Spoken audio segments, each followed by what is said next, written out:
পশ্চিম আকাশত হেঙুলি বেলিৰ ৰক্তিম আভা।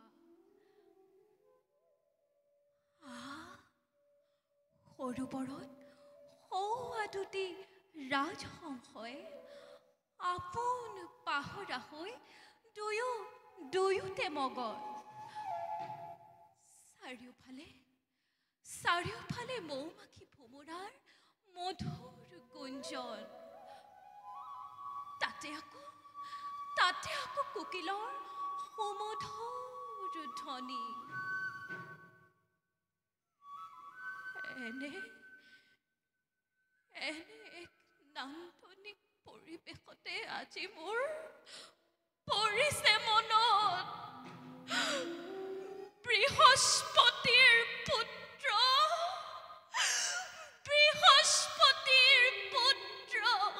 কচৰ কথা।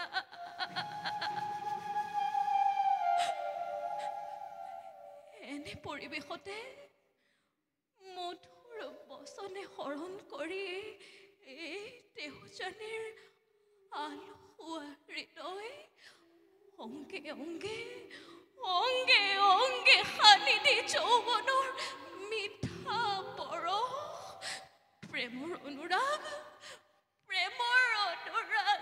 দিছিল ঢালি।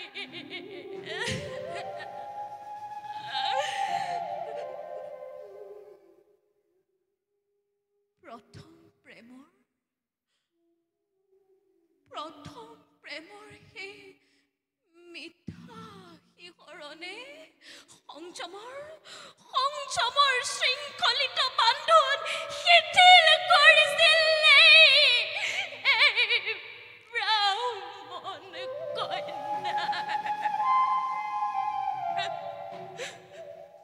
কিন্তু বুজিব পৰা নাছিলে দেওজানীয়ে কচৰ সেই প্ৰেমৰ মাজত আছিলে কপট উদ্দেশ্য। পিতৃৰ পৰা মহামন্ত্ৰ লাভৰ হেতু খেলিছিল প্ৰেমৰ খেলাই এই দেৱযানীৰ সতে।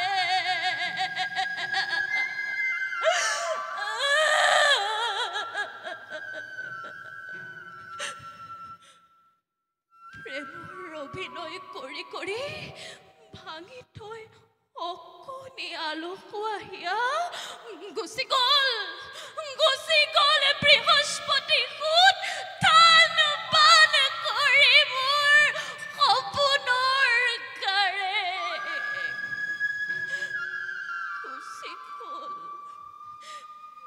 গুচি গ'ল বৃহস্পতি সুত থান বান কৰি মোৰ সপোনৰ গাৰে।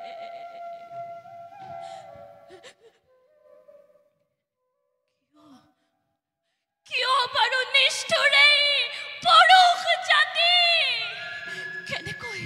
কেনেকৈ পবিত্ৰ প্ৰেমৰ নামত প্ৰতাৰণা কৰে এই নাৰী সমাজক।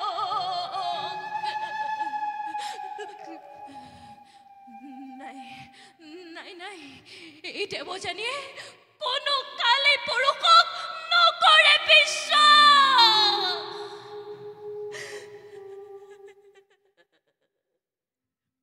ধন্যবাদ।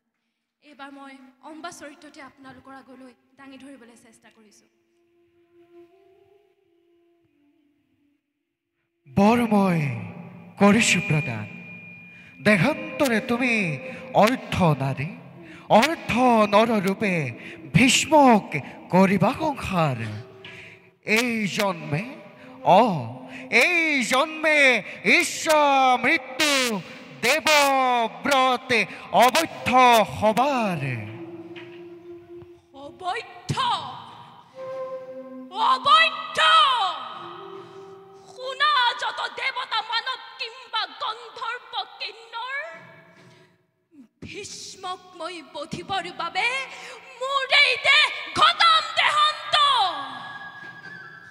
সাজি থৈছো চিতাগ্নি বহু আগে মই ভীষ্মক মই এদিন নহয় এদিন কৰিম সংহাৰ আৰু তাৰ বাবে জন্ম সময় অৰ্থ নাৰী অৰ্ধ পুৰুষ হৈ ধৰাৰ মধ্যত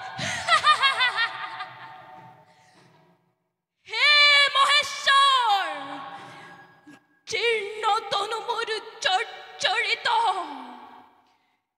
হে অগ্নি দেৱতা সম্বাৰ সৰ্বদূৰ ক্ষমিবা তুমি জাপ দি তোমাৰ বুকুলৈ মোৰ এই দেহ